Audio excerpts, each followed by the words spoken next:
qual foi o efeito, não sei que idade você tinha, mas qual foi o efeito para você na Colômbia daquele despertamento que teve com o episódio da morte do pastor? Você lembra disso? Que o cartel Sim, de Cali, foi o cartel de Cali, é o Medellín que matou ele. sim, sim. Foi de- Eu acho que foi Cali, o cartel de Cali. Você explica melhor, mas pelo que eu me lembro, Aham.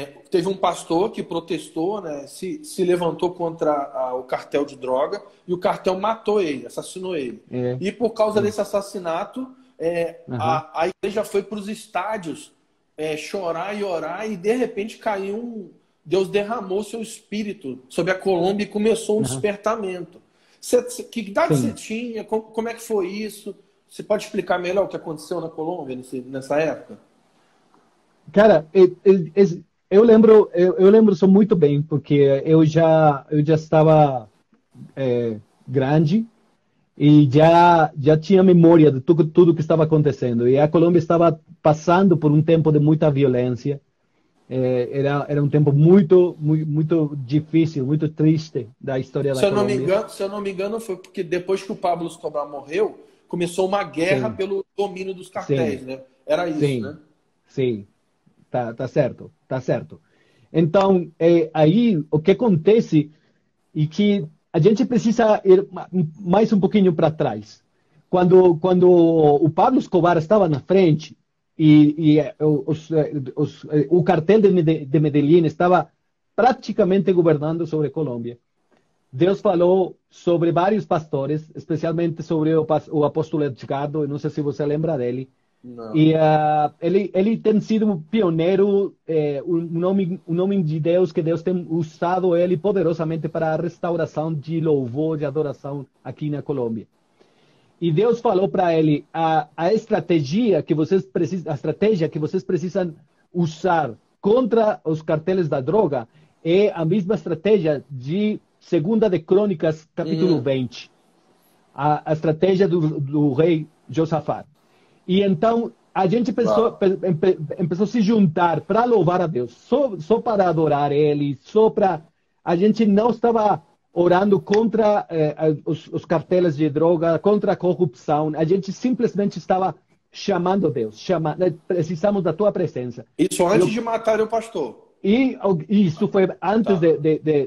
do assassinato do pastor. E o que acontece, cara, é que esses dois cartéis começaram a brigar entre eles.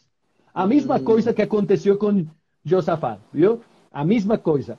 Eles começaram a brigar entre eles, começaram a se matar, até que Pablo Escobar morre. Quando eles matam o Pablo Escobar, então o cartel de Cali começa a brigar para eh, ter o controle total das drogas em Colômbia.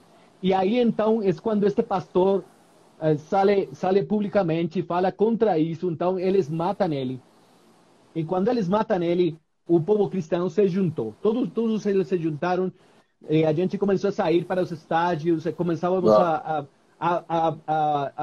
louvar a Deus, a adorar a Deus, viu? E o que aconteceu, cara, é que o cartel de Cali não conseguiu ficar no poder. Eles continuaram brigando uns contra outros e o narcotráfico nunca mais voltou para ser o que antigamente era aqui na Colômbia. Ainda a gente está com algumas lutas das drogas, mas não é como antigamente era essa briga contra as drogas aqui na Colômbia. Agora, o problema maior está no México e a gente precisa orar por México para que Deus também libere essa nação dessa corrupção das drogas.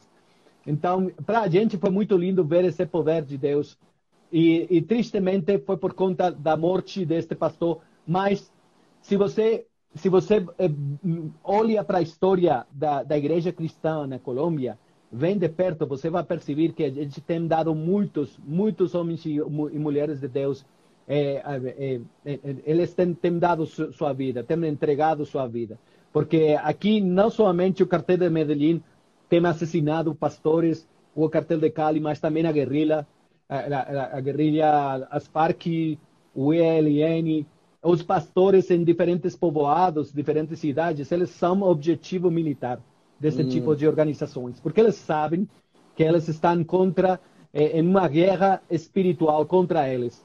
e eles sabem que eles são um objetivo militar. Então, a gente tem tido muitos mártires que têm dado a vida, sua vida e seu coração para Deus, e eles têm ficado na linha da frente. E eu acho que essa é a razão pela qual a gente está tendo um avivamento aqui na Colômbia, por conta de todo esse sangue que tem sido entregue para Deus também. Você falou uma coisa para mim que é muito preciosa, que a gente tem meditado muito aqui no Brasil nesses dias, que é: vocês não foram para os estádios para se voltar contra o narcotráfico. Vocês foram aos estádios para se voltar para Deus. Sim. Que quando Paulo fala sobre intercessão, né? 1 Timóteo capítulo 2, ele fala sobre interceder por todos os homens, por reis, e ele fala assim: ordeno que homens levantem mãos santas em todos os lugares, sem ira e sem contenda. Então, uma coisa que a gente tem falado é que interceder não é interceder contra alguém. É interceder a favor de uma terra, a favor de um povo. Foi exatamente essa postura que vocês tiveram. Vocês não foram para lutar contra o narcotráfico. Vocês foram para erguer mãos santas diante de Deus, invocar o nome de Deus e pedir a intervenção dele sobre a terra. Exatamente. E foi exatamente isso que ele fez, né? Isso. E isso tem muito a ver com aquilo que está no meu coração para o Brasil.